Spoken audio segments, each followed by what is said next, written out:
Selamat berjumpa kembali mahasiswa Politeknik Gus Durian semester 1 program studi kebijakan dan manajemen pajak. Pada kuliah kita yang kedua ini di mata kuliah pengantar manajemen, kita akan membahas mengenai fungsi manajemen yang pertama, yaitu perencanaan.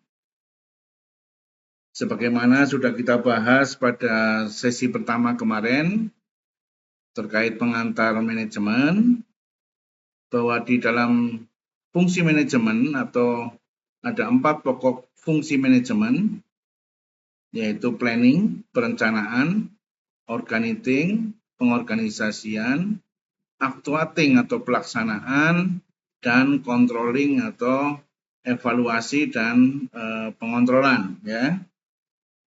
Nah, kita mulai masuk fungsi yang pertama dari manajemen, yaitu perencanaan atau planning.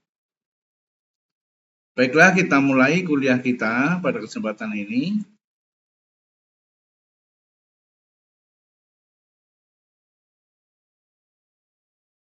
Pengertian perencanaan. Perencanaan adalah proses membuat rencana untuk mencapai tujuan tertentu. Ini termasuk mengidentifikasi tujuan yang ingin dicapai, menganalisis situasi saat ini, dan mengembangkan strategi untuk mencapai tujuan tersebut. Perencanaan juga mencakup mengalokasikan sumber daya seperti waktu, uang, dan tenaga untuk mencapai tujuan yang diinginkan.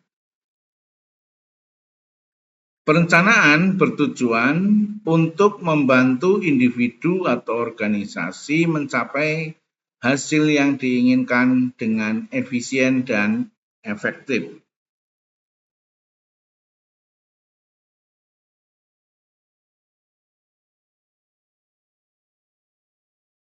Para ahli memiliki berbagai pendapat tentang perencanaan. Beberapa di antaranya menekankan pentingnya mengidentifikasi tujuan dan strategi yang tepat, sementara yang lain menekankan pentingnya mengalokasikan sumber daya secara efektif. Ada juga yang menekankan pentingnya mengidentifikasi dan mengelola risiko yang mungkin terjadi. Jadi ini adalah beberapa pendapat. Tentunya pendapat ini muncul dari hasil pengalaman mereka masing-masing. Sekarang kita melihat pendapat ataupun pengertian perencanaan menurut para ahli. Yang pertama menurut Early Swandi. Early Swandi berpendapat bahwa pengertian perencanaan adalah sebuah proses dalam menentukan tujuan organisasi dan juga menyajikan secara lebih jelas dengan berbagai strategi, taktik, dan operasi yang dibutuhkan untuk mencapai tujuan utama organisasi secara keseluruhan. Itu adalah pendapat Early Swandi. Yang kedua, pendapat dari Barbara Becker. Becker menjelaskan bahwa pengertian perencanaan merupakan sebuah cara rasional dalam menyiapkan masa depan yang lebih baik. Kalau Barbara Becker ini sifatnya lebih umum, perencanaan secara umum. Sedangkan Early Swandi ini sudah menjurus kepada perencanaan di dalam sebagai fungsi manajemen. Yang ketiga menurut Jacqueline Alder. Alder menerangkan bahwa pengertian perencanaan merupakan suatu proses dalam menentukan apa yang sebenarnya sangat ingin dicapai di masa depan, dan juga menetapkan berbagai langkah yang diperlukan guna mencapai tujuan-tujuan tersebut. Ini adalah pendapat dari Jacqueline Alder. Kemudian yang keempat, pendapat dari John Douglas. Douglas mengatakan bahwa pengertian perencanaan adalah suatu proses yang terus-menerus dalam hal pengkajian, membuat tujuan dan saran, serta mengimplementasikan dan mengevaluasi ataupun memantaunya. Ini juga pengertian secara umum.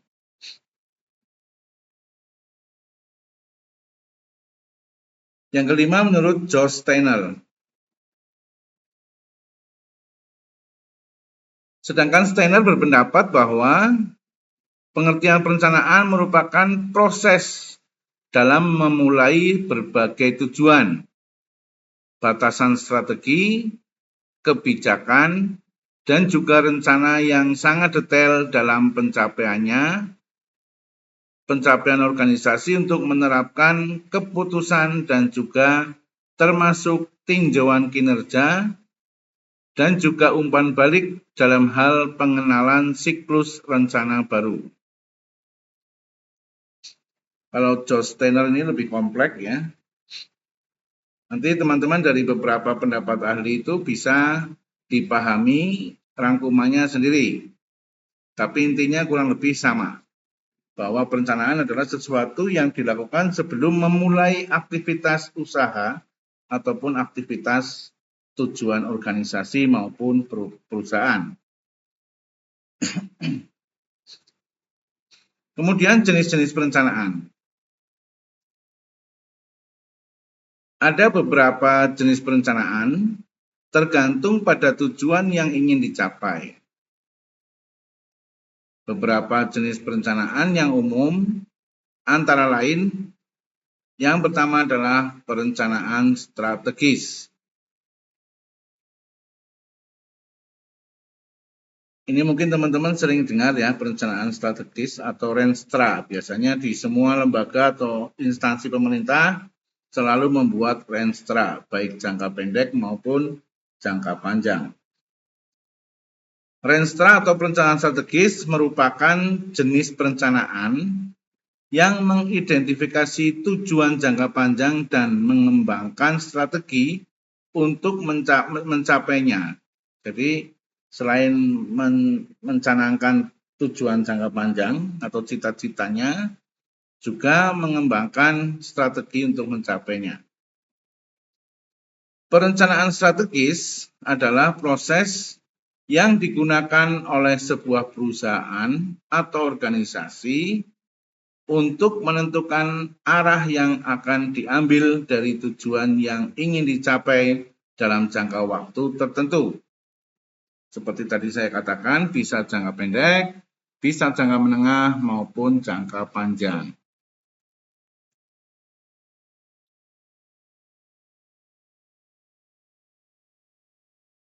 Perencanaan strategis membantu perusahaan atau organisasi untuk menganalisis lingkungan eksternal dan internal mereka, dan menggunakan informasi tersebut untuk mengembangkan strategi yang akan membantu mereka mencapai tujuan mereka.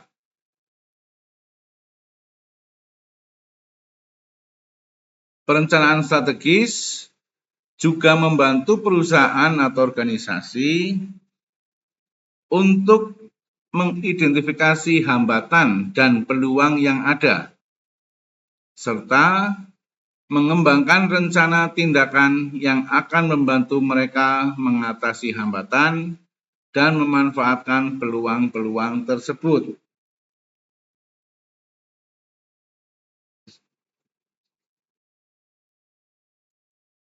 Itu adalah perencanaan strategis yang pertama.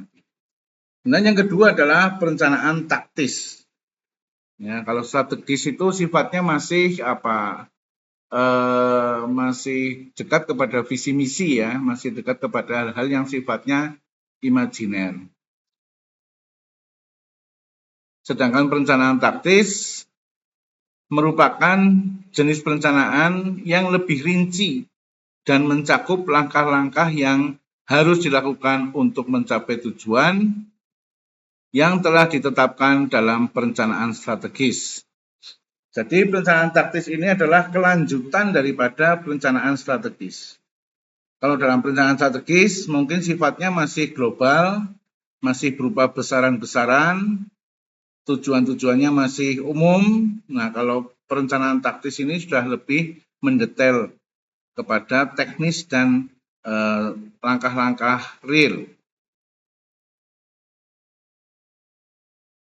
Perencanaan taktis adalah proses yang digunakan oleh sebuah perusahaan atau organisasi untuk mengembangkan rencana yang lebih rinci untuk mencapai tujuan yang telah ditetapkan dalam perencanaan strategis.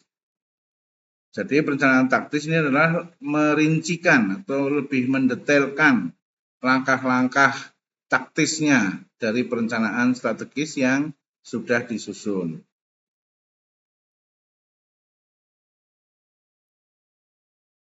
Perencanaan taktis biasanya melibatkan penentuan sumber daya yang diperlukan, waktu yang dibutuhkan, dan langkah-langkah yang harus dilakukan untuk mencapai tujuan tersebut. Perencanaan taktis juga dapat membantu perusahaan atau organisasi untuk mengidentifikasi hambatan dan peluang yang mungkin muncul, serta mengembangkan rencana tindakan yang akan membantu mereka mengatasi hambatan dan memanfaatkan peluang tersebut.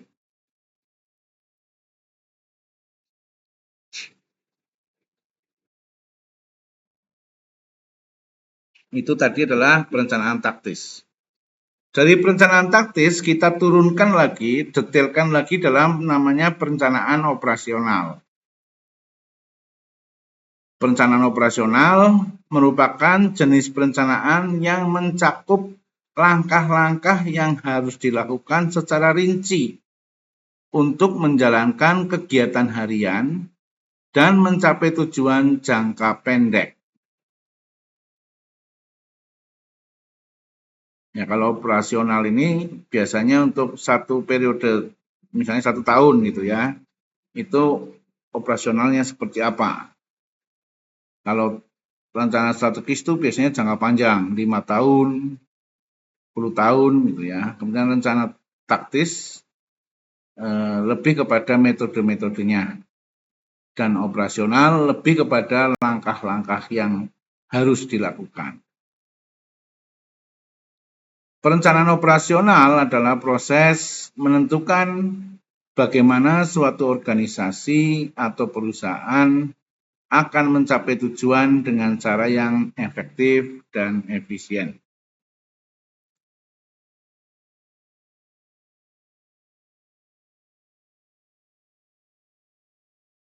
Perencanaan operasional meliputi berbagai aspek, termasuk pengorganisasian sumber daya, pengaturan proses bisnis, dan penjadwalan aktivitas untuk mencapai tujuan organisasi atau perusahaan. Perencanaan operasional sangat penting untuk memastikan bahwa organisasi atau perusahaan dapat berfungsi dengan baik dan mencapai tujuannya dengan efektif.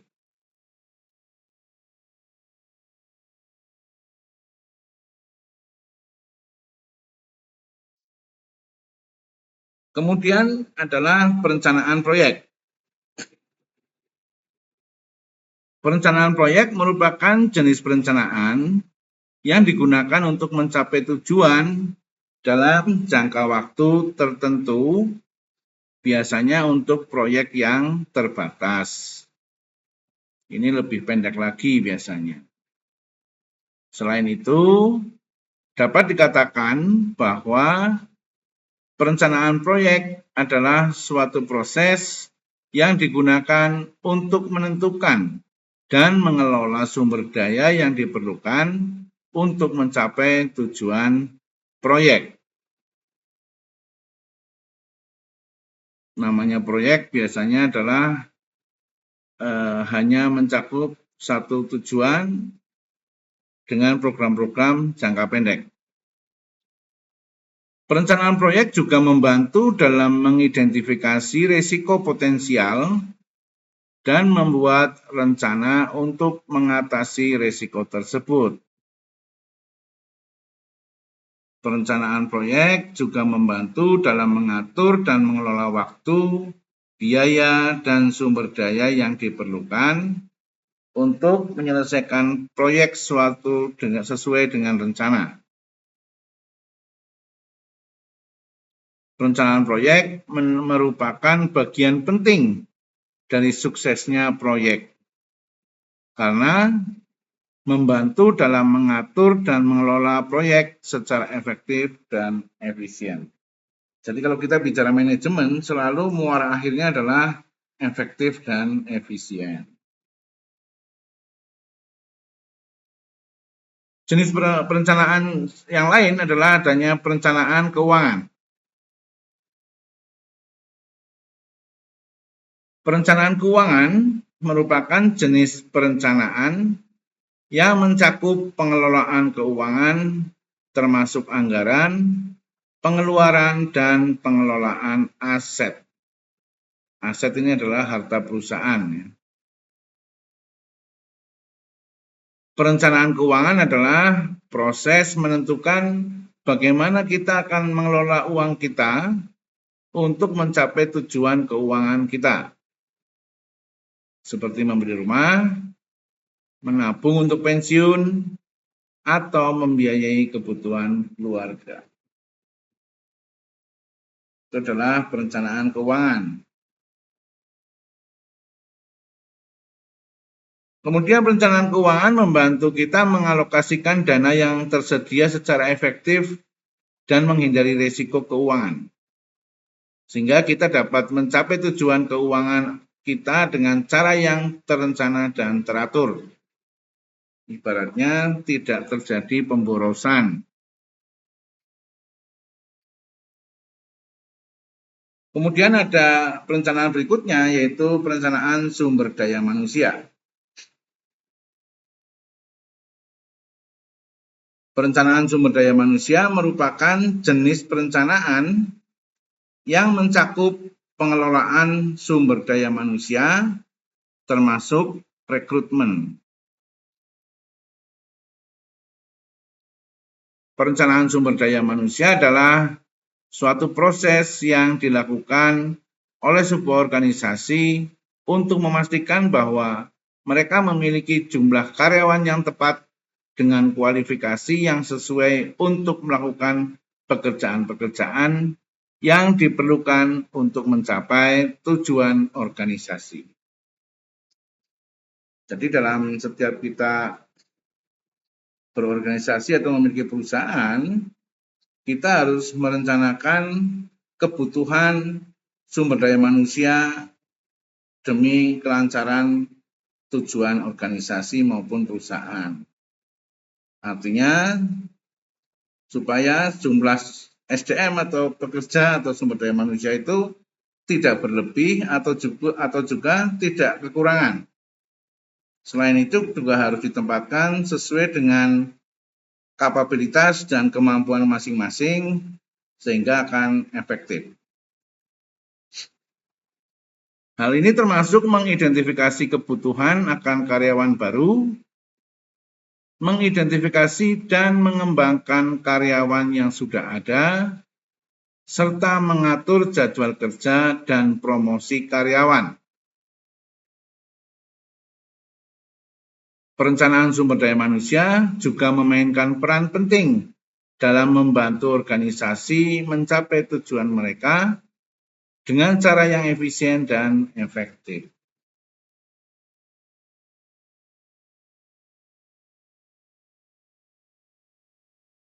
Itu tadi adalah jenis-jenis perencanaan. Sudah kita bahas supaya teman-teman tahu bahwa di dalam perencanaan itu juga terdapat berbagai jenis yang perlu kita kerjakan supaya kita bisa lebih fokus kepada tujuan perusahaan atau tujuan organisasi. Setelah kita mengetahui jenisnya, sekarang kita akan bicara mengenai fungsinya, yaitu fungsi perencanaan.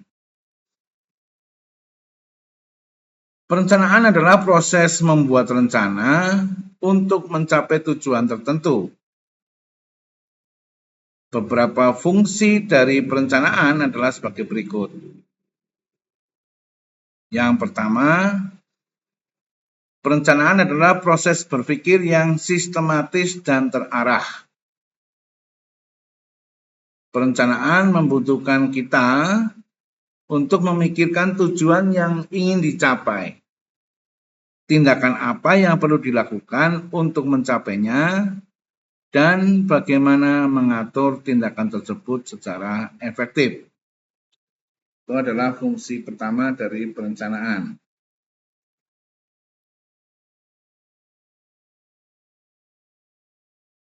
Fungsi berikutnya adalah perencanaan merupakan alat untuk meminimalkan risiko dan ketidakpastian. Dengan merencanakan secara cermat, kita dapat memperkirakan kemungkinan masalah yang mungkin muncul dan mengambil tindakan yang diperlukan untuk mengatasinya.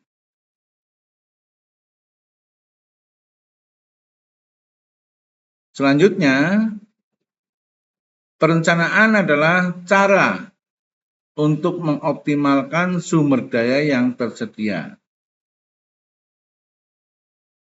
Perencanaan memungkinkan kita untuk mengatur sumber daya seperti waktu, uang, dan tenaga dengan lebih efektif.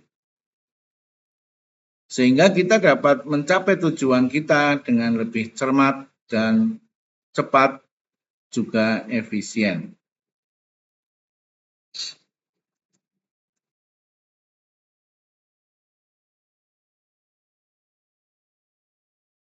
Fungsi berikutnya, perencanaan membutuhkan kita untuk membuat keputusan dan memilih antara berbagai opsi atau pilihannya yang tersedia. Perencanaan membutuhkan kita untuk mempertimbangkan berbagai faktor seperti biaya, manfaat, dan resiko untuk setiap opsi yang ada, dan memilih opsi yang paling tepat.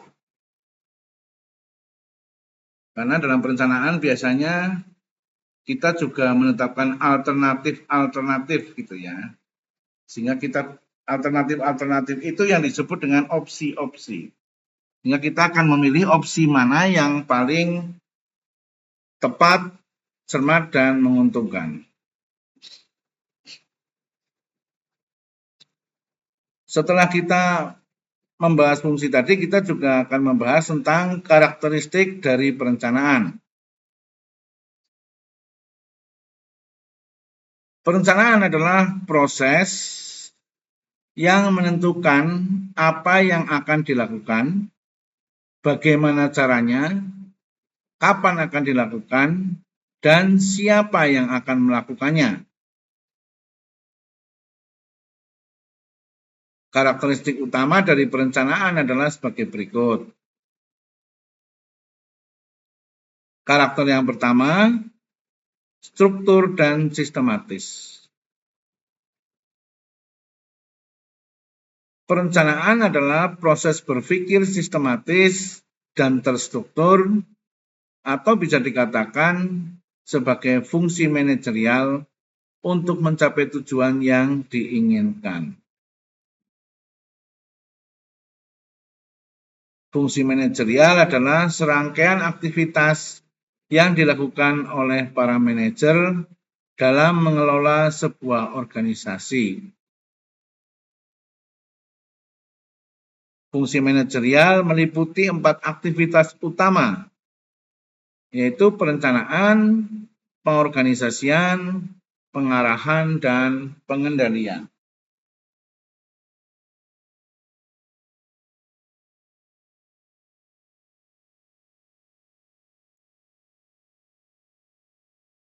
Perencanaan adalah proses menentukan tujuan organisasi serta cara terbaik untuk mencapai tujuan tersebut. Pengorganisasian adalah proses menentukan struktur organisasi yang akan digunakan untuk mencapai tujuan yang telah ditetapkan. Sedangkan pengarahan adalah proses mengarahkan dan mengkoordinasikan aktivitas individu dan kelompok dalam organisasi untuk mencapai tujuan yang telah ditetapkan. Sedangkan pengendalian adalah proses mengukur dan memantau hasil kerja organisasi untuk memastikan bahwa tujuan yang telah ditetapkan telah tercapai.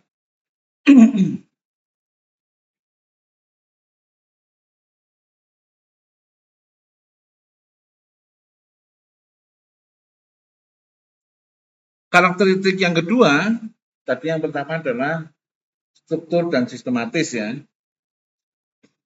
Dan karakter yang kedua adalah persuasif. Perencanaan memerlukan data dan informasi yang akurat dan terkini, yang artinya adalah persuasif.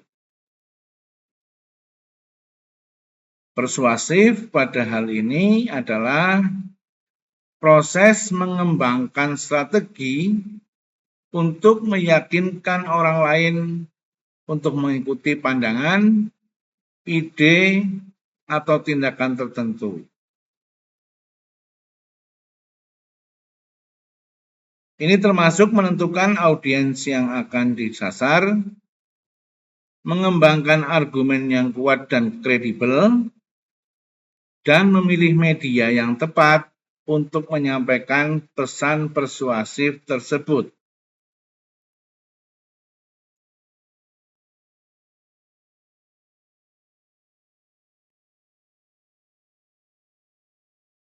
Perencanaan persuasif juga memerlukan analisis yang tepat tentang bagaimana orang lain akan bereaksi terhadap pesan yang disampaikan, serta bagaimana cara terbaik untuk menyampaikan pesan tersebut agar memiliki dampak yang diinginkan.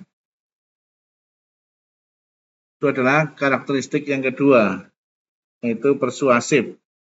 Persuasif ini kalau bahasa umum adalah mempengaruhi ya. Karakteristik yang ketiga dari perencanaan adalah memperhatikan kondisi dan situasi.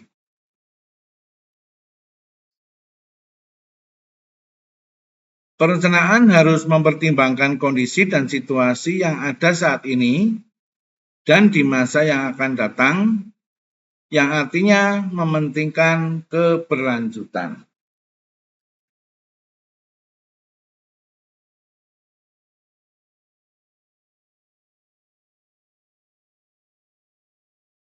Perencanaan proses berkelanjutan adalah proses pengembangan strategi untuk memastikan bahwa suatu proses atau kegiatan berjalan secara efektif dan efisien dalam jangka panjang. Ini termasuk menentukan tujuan dan sasaran dari proses tersebut, mengembangkan langkah-langkah yang diperlukan untuk mencapai tujuan tersebut, dan memastikan bahwa proses tersebut dapat diukur dan dievaluasi secara teratur untuk memastikan konsistensi dan keberlanjutan.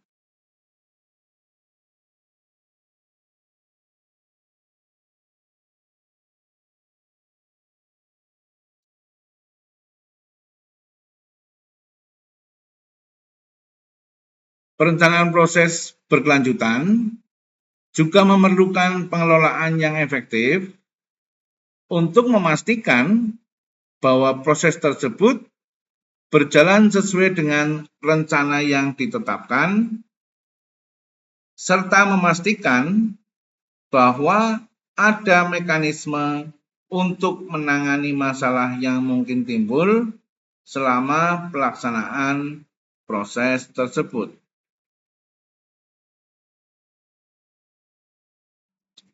Perencanaan proses berkelanjutan atau disebut dengan continuous process improvement ya atau CPI adalah suatu pendekatan yang digunakan untuk memperbaiki secara berkelanjutan suatu proses agar dapat terus menghasilkan hasil yang lebih baik.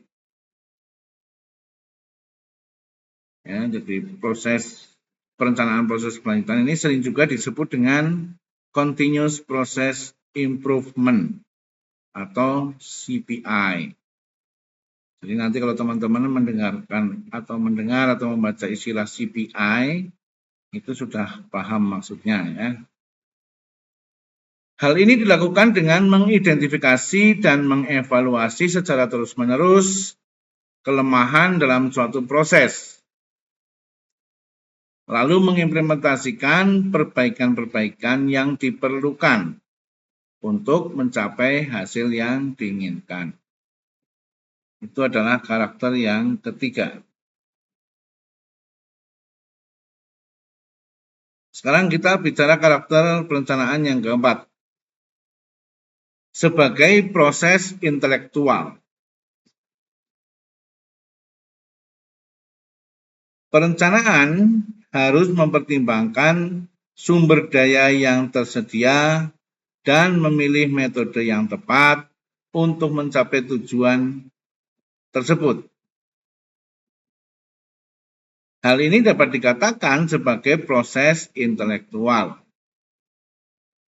Jadi, proses intelektual adalah suatu proses yang bertujuan untuk menentukan langkah-langkah yang perlu dilakukan untuk mencapai tujuan tertentu.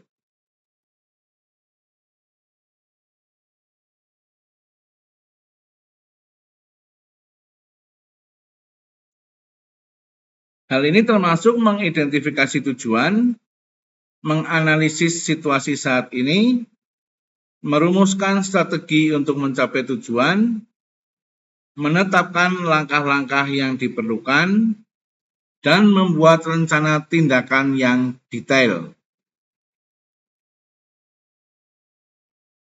Perencanaan proses intelektual juga melibatkan evaluasi secara terus-menerus untuk memastikan bahwa rencana tersebut efektif dan sesuai dengan situasi yang berubah. Perencanaan merupakan suatu proses intelektual yang bertujuan untuk mencapai tujuan yang telah ditetapkan sebelumnya. Hal yang paling penting yang harus diperhatikan dalam fungsi atau karakter dari perencanaan yang intelektual ini adalah bahwa data-data yang kita ambil atau data-data yang kita pakai sebagai basis perencanaan harus merupakan data yang dapat dipertanggungjawabkan atau data-data yang valid ya atau data-data yang sudah teruji. Jadi tidak boleh kita membuat perencanaan itu atas dasar asumsi-asumsi yang tidak ada dasar validitas datanya. Ini berbahaya. Dalam proses ini terdapat beberapa tahap yang harus dilakukan ya, dalam proses karakteristik perencanaan yang intelektual tadi, yaitu yang pertama harus mengidentifikasi tujuan. Pertama-tama, perlu untuk menentukan tujuan yang ingin dicapai melalui perencanaan. Tujuan ini harus jelas, spesifik, dan terukur agar dapat dicapai dengan baik. Maksudnya terukur adalah bisa dinilai secara kuantitatif, ya, berupa jumlah, mungkin targetnya berupa jumlah, satuan, dan sebagainya. Kemudian, penyusunan strategi. Setelah mengidentifikasi tujuan, selanjutnya adalah menyusun strategi, dan untuk mencapai strategi tersebut, ya, kita harus konsisten kepada perencanaan ataupun yang tadi kita sebut dengan perencanaan strategis. Strategi ini merupakan rencana jangka panjang yang menentukan langkah-langkah yang harus dilakukan untuk mencapai tujuan. Jadi penyusunan strategi ini tadi yang kita dibahas di awal, yaitu yang disebut dengan perencanaan strategis.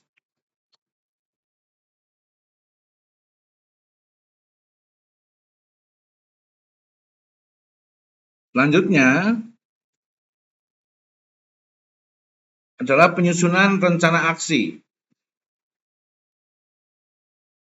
Setelah strategi ditetapkan, selanjutnya adalah menyusun rencana aksi yang lebih detail. Ya, kalau kita sebut tadi adalah disebut dengan perencanaan taktis. Ya. Rencana aksi ini mencakup tindakan-tindakan yang harus dilakukan untuk mencapai tujuan beserta jadwal dan anggaran yang dibutuhkan.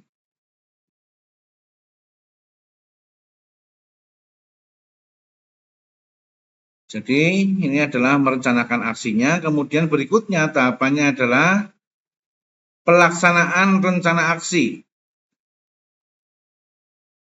Dalam tahap ini, semua tindakan yang telah direncanakan harus dilakukan sesuai jadwal yang telah ditentukan. Kelemahan bangsa kita adalah pandai merencanakan, tapi kurang pandai dalam aksinya. Ya. Kemudian karakteristik dari perencanaan yang kelima adalah fleksibel. Fleksibel terhadap perkembangan teknologi. Perencanaan harus mempertimbangkan langkah ke depannya dan dituntut untuk fleksibel terhadap perkembangan teknologi. Hal ini dapat dikatakan sebagai perencanaan futuristik atau perencanaan yang berbasis kepada masa depan, future.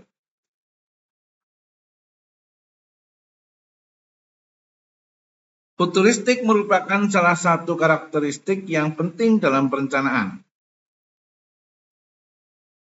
Futuristik adalah suatu proses yang menggunakan metode kajian dan analisis untuk memprediksi perkembangan teknologi, budaya, sosial, dan ekonomi di masa depan.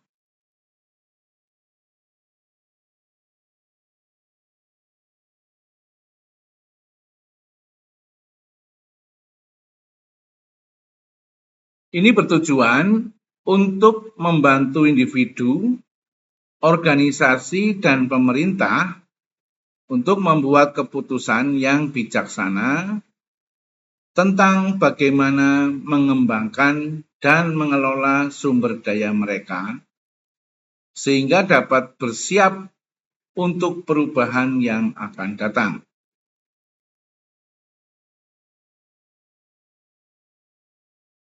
Perencanaan futuristik dapat mencakup berbagai aspek, termasuk kemajuan teknologi, perubahan iklim, pertumbuhan populasi, dan perubahan sosial.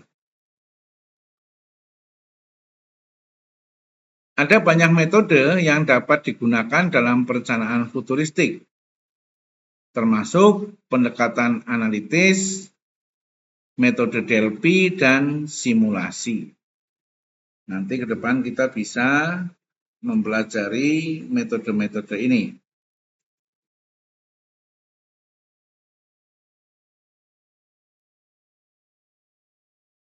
Perencanaan futuristik adalah proses memprediksi dan mengantisipasi perubahan di masa depan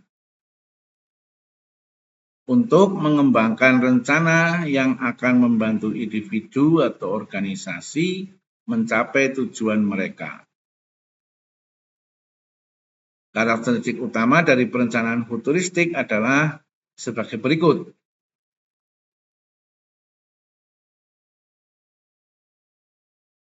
Perencanaan futuristik berfokus pada masa depan yang dapat berarti periode waktu yang berbeda tergantung pada konteks dan tujuannya. Jadi, perencanaan futuristik adalah berorientasi kepada masa depan. Perencanaan futuristik memerlukan penggunaan teknik analisis dan visualisasi untuk memprediksi perubahan yang mungkin terjadi di masa depan.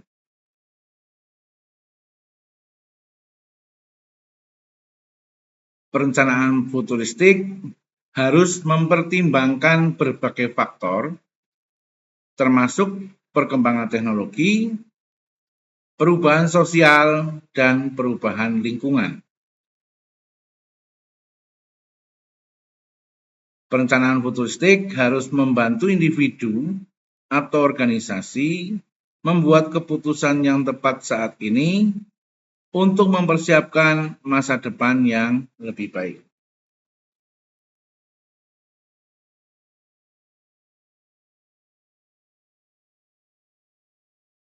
Perencanaan futuristik harus fleksibel dan dapat diubah sesuai dengan perubahan yang terjadi di masa depan. Perencanaan futuristik dapat membantu individu atau organisasi mempersiapkan diri untuk perubahan yang mungkin terjadi di masa depan. Ini dapat membantu meningkatkan ketahanan dan keberlanjutan organisasi dalam situasi yang berubah cepat.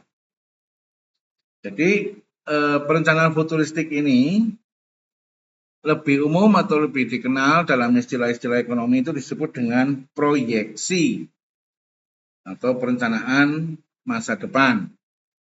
Ya, kalau teman-teman nanti ada mendengar istilah namanya proyeksi penjualan atau proyeksi pendapatan atau proyeksi keuntungan, itu artinya adalah perencanaan futuristik atau rencana masa depan, perkiraan yang akan terjadi di masa depan, itulah proyeksi.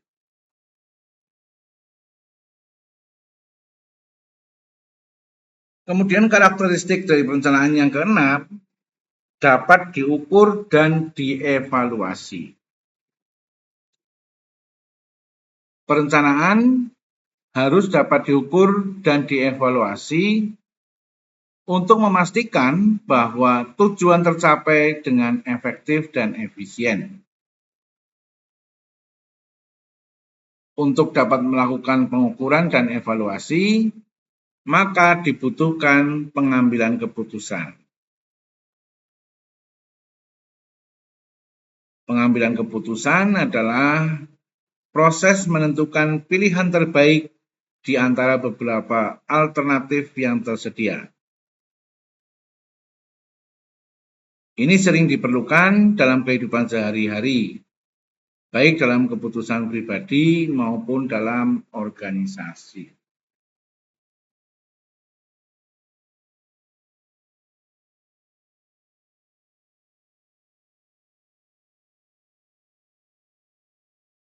Pengambilan keputusan dapat menjadi sulit karena banyak faktor yang harus dipertimbangkan, seperti data dan informasi yang tersedia, preferensi pribadi, preferensi ini kecenderungan ya, preferensi pribadi dan dampak potensial dari setiap pilihan. preferensi pribadi ini kecenderungannya ada yang berani mengambil resiko, ada yang tidak berani mengambil resiko. Ini masing-masing individu berbeda-beda karakternya. Untuk membantu mengambil keputusan, banyak orang menggunakan metode yang telah terbukti efektif, seperti analisis SWOT, matri keputusan, atau teknik pemilihan multi kriteria. Yang penting adalah untuk memastikan bahwa keputusan yang diambil didasarkan pada informasi yang akurat dan relevan, dan mempertimbangkan semua faktor yang relevan. Seperti tadi bahwa keputusan tidak boleh diambil atas dasar asumsi-asumsi yang tidak memiliki dasar-dasar yang valid. Dan kita melihat topik yang terakhir di kuliah ini adalah tujuan dari sebuah perencanaan. Tujuan dari sebuah perencanaan adalah untuk menentukan apa yang akan dilakukan, bagaimana caranya, kapan akan dilakukan, dan siapa yang akan melakukannya. Tujuan dari perencanaan adalah untuk membantu individu atau organisasi mencapai tujuan yang diinginkan dengan cara yang terorganisir, efektif, dan efisien. Perencanaan juga dapat membantu menghindari masalah atau hambatan yang mungkin terjadi selama pelaksanaan kegiatan.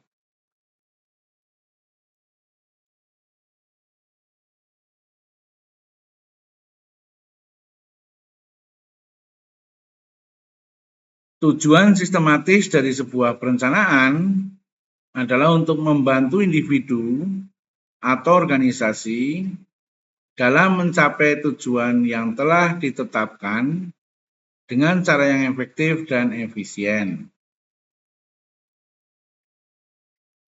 Perencanaan membantu dalam mengidentifikasi tujuan yang ingin dicapai, mengembangkan strategi untuk mencapai tujuan tersebut, dan mengalokasikan sumber daya secara tepat untuk melaksanakan strategi tersebut.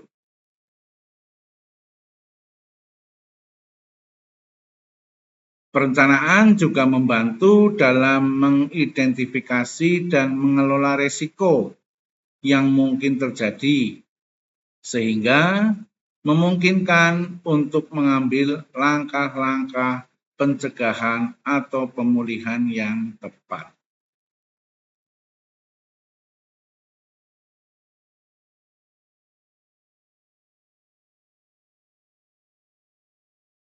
Dengan demikian, tujuan sistematis dari sebuah perencanaan adalah untuk membantu individu atau organisasi dalam mencapai tujuan yang telah ditetapkan dengan cara yang terorganisir dan terkontrol.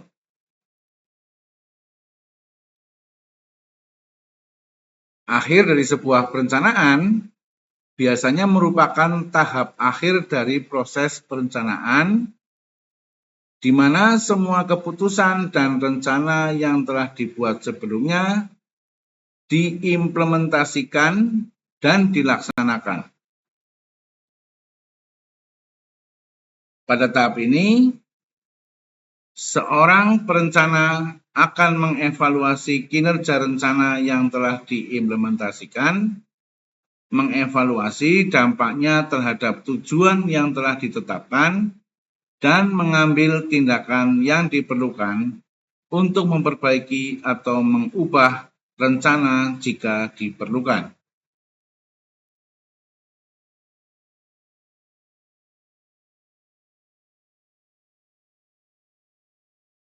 Selain itu, pada tahap ini juga akan dilakukan pemantauan dan pengendalian untuk memastikan bahwa rencana tetap berjalan sesuai dengan yang diharapkan.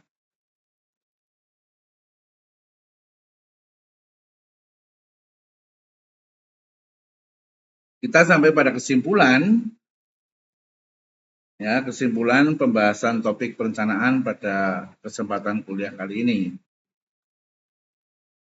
Perencanaan adalah sebuah proses menentukan tujuan dan strategi yang akan digunakan untuk mencapai tujuan tersebut, serta mengembangkan langkah-langkah yang diperlukan untuk mengimplementasikan strategi tersebut.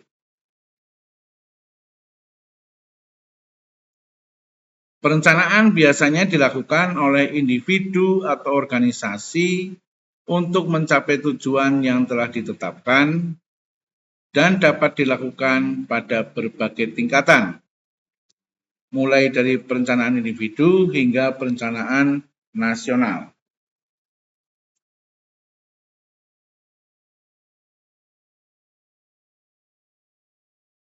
Perencanaan memainkan peran yang sangat penting dalam mencapai kesuksesan, karena membantu menentukan arah dan mengatur sumber daya secara efektif untuk mencapai tujuan yang telah ditetapkan.